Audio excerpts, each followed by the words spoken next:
Okay mga lods, yung collection natin Epido. Kain siya ng igneous rock.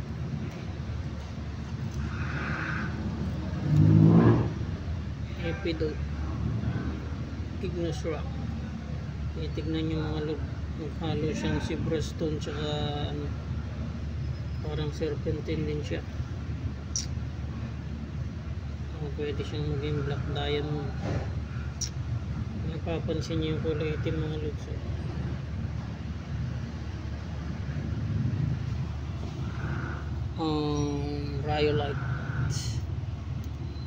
Rhyolite ang tinatawag nilang wonderstone. Tatlong klase ito mga lods na uncommon species stone siya. Hindi siya masyadong popular. Epidote.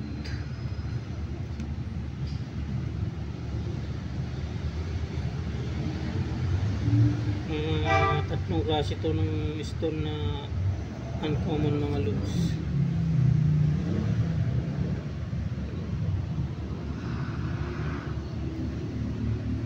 Diorite, rhyolite, tsaka epidote. Thank you for watching. Until next time. Maraming salamat. God bless.